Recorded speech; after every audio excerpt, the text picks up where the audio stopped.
untuk berdoa. Kami mengucap syukur Tuhan karena Engkau luar biasa di dalam kehidupan kami. Saat ini kami akan merenungkan kebenaran firman-Mu. Berbicaralah kepada kami, dalam nama Tuhan Yesus kami berdoa. Amin. Saudaraku yang terkasih, kebenaran firman Tuhan pagi ini diambil dari 1 Tesalonika pasal 5 ayat yang pertama sampai yang ke-11. Saya akan bacakan untuk kita semua. Tetapi tentang zaman dan masa saudara-saudara tidak perlu dituliskan kepadamu, karena kamu sendiri tahu benar-benar bahwa hari Tuhan datang seperti pencuri pada malam. Apabila mereka mengatakan semuanya damai dan aman, maka tiba-tiba mereka ditimpa oleh kebinasaan seperti seorang perempuan yang hamil ditimpa oleh sakit bersalin. Mereka pasti tidak akan luput. Tetapi kamu saudara-saudara, kamu tidak hidup di dalam kegelapan, sehingga hari itu tiba-tiba mendatangi kamu seperti pencuri. Karena kamu semua adalah anak-anak terang dan anak-anak siang. Kita bukanlah orang-orang malam atau orang-orang kegelapan. Sebab itu baiklah jangan kita tidur seperti orang-orang lain, tetapi berjaga-jaga dan sadar. Sebab mereka yang tidur, tidur waktu malam, dan mereka yang mabuk, mabuk waktu malam. Tetapi kita yang adalah orang-orang siang, baiklah kita sadar, berbaju cirakan iman dan kasih, dan berketopongkan pengharapan keselamatan. Karena Allah tidak menetapkan kita untuk ditimpa murka, tetapi untuk beroleh keselamatan oleh Yesus Kristus Tuhan kita yang sudah mati untuk kita, supaya entah kita berjaga-jaga, entah kita tidur, kita hidup bersama-sama dengan Dia. Karena itu nasihatilah seorang akan yang lain dan saling membangunlah kamu seperti yang memang kamu lakukan. Saudaraku, tema pagi ini saya berikan ramalan kiamat. Saudaraku, berbicara tentang ramalan kiamat, tentunya tidak heran bagi engkau dan saya untuk mendengarnya. Karena bukankah kita selalu dan sering mendengarkan tentang ramalan kiamat. Pada tahun 990 Masehi terjadi ketakutan besar di seluruh Eropa bahwa dunia akan berakhir pada tahun 1000 Masehi. Ketakutan ini menimbulkan bunuh diri massal di Eropa.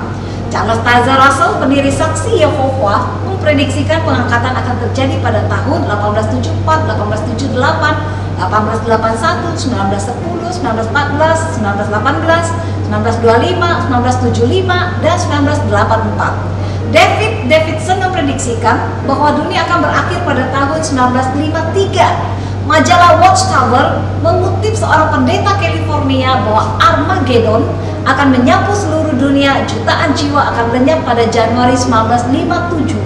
David Burke, pendiri Children of God, memprediksi sebuah komet akan menghancurkan dunia pada tahun 1970-an.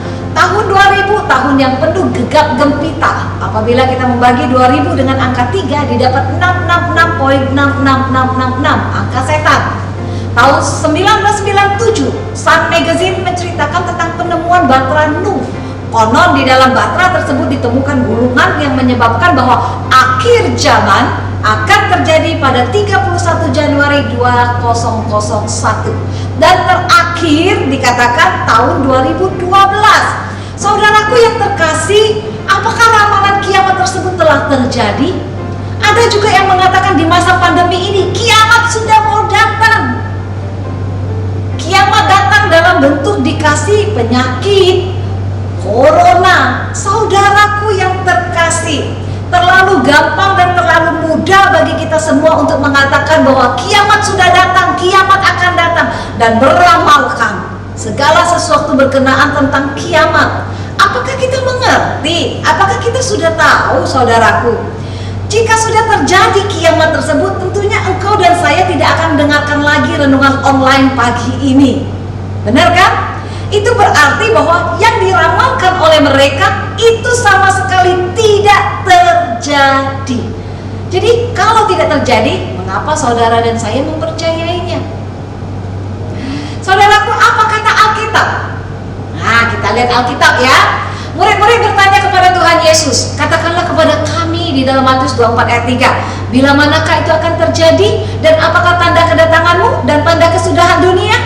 Kalau kita melihat di dalam Matius 24-25, Markus 13, Lukas 21, 1 Tesalonika 5, 1-11 yang baru kita baca, dan surat-surat lainnya, semua itu memberitahukan kepada kita tentang akhir zaman yang disebut orang kiamat. Ya, nah dikatakan bahwa di dalam Matius 24 ayat 36, tetapi tentang hari dan saat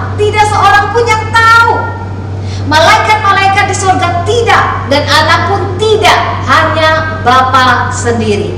Ingat loh, ya, hanya Bapa sendiri. Oke?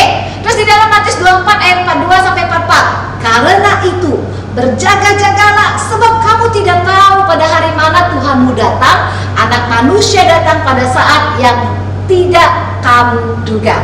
Karena itu di dalam 1 Tesalonika 5 1 sampai 2, Paulus mengatakan, tidak perlu lagi aku tuliskan kepadamu, karena kamu sendiri udah tahu benar nih tentang hari Tuhan yang akan datang seperti pencuri pada malam hari.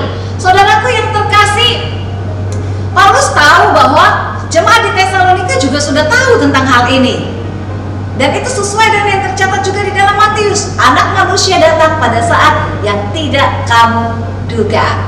Karena itu saudaraku, apa yang harus kita lakukan berhubungan dengan hari kiamat, ya, yang dikatakan orang the end of day, ya, hari akhirnya dunia atau hari-hari kita. Yang pertama, milikilah iman, kasih, dan pengharapan. Kalau kita melihat 1 Tesalonika 5 ayat 8 dikatakan, tetapi kita yang adalah orang-orang siang, baiklah kita sadar, berbaju jirakan iman dan kasih, dan berketopongkan pengharapan keselamatan. Bagi jemaat-jemaat orang Tesalonika, saudaraku, keselamatan itu terutama berarti keselamatan eskatologis.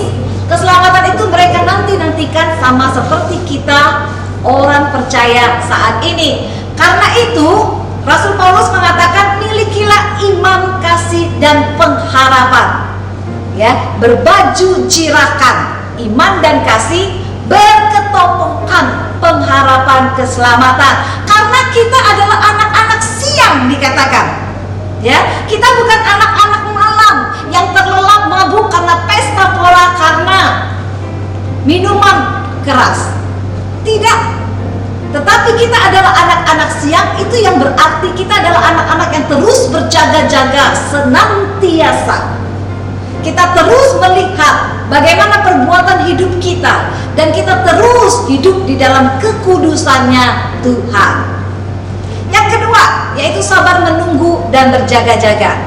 Kalau kita melihat di dalam Ibrani pasal 10 ayat 36 sampai 37 dikatakan, sebab kamu memerlukan ketekunan, supaya sesudah kamu melakukan kehendak Allah, kamu memperoleh apa yang dijanjikan itu.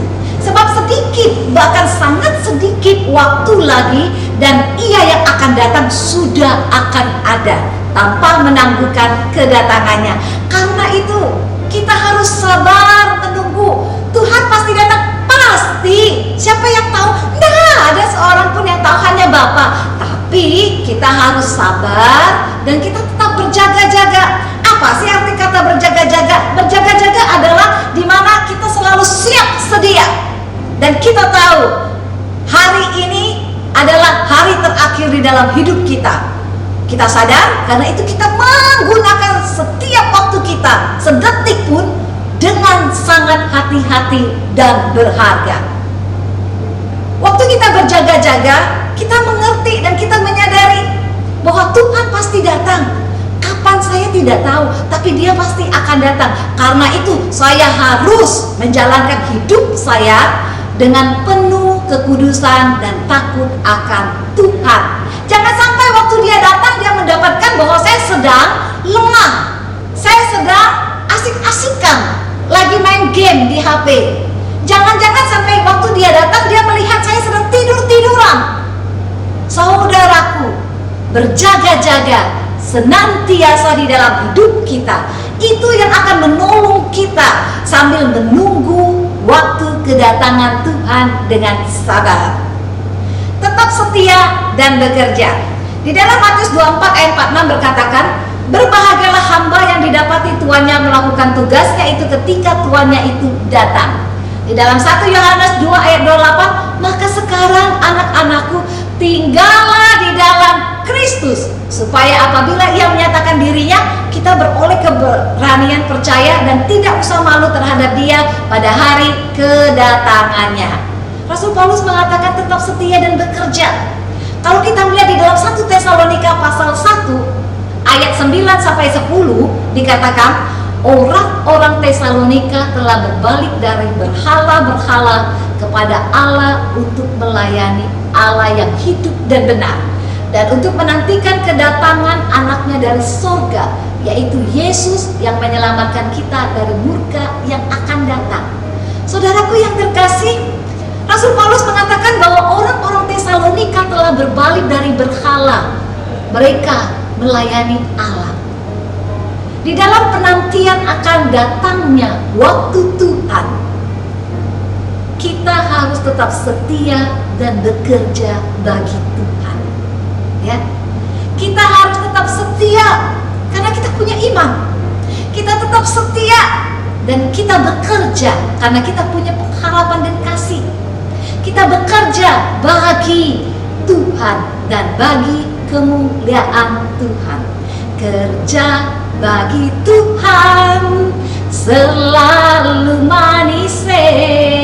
Saudaraku yang terkasih, biarlah ketiga hal ini boleh kita ingat selalu, bahwa kita harus memiliki iman, kasih, dan pengharapan, dan kita harus sabar menunggu dan berjaga-jaga, dan kita mengisi hidup kita dengan kesetiaan bekerja melayani Dia.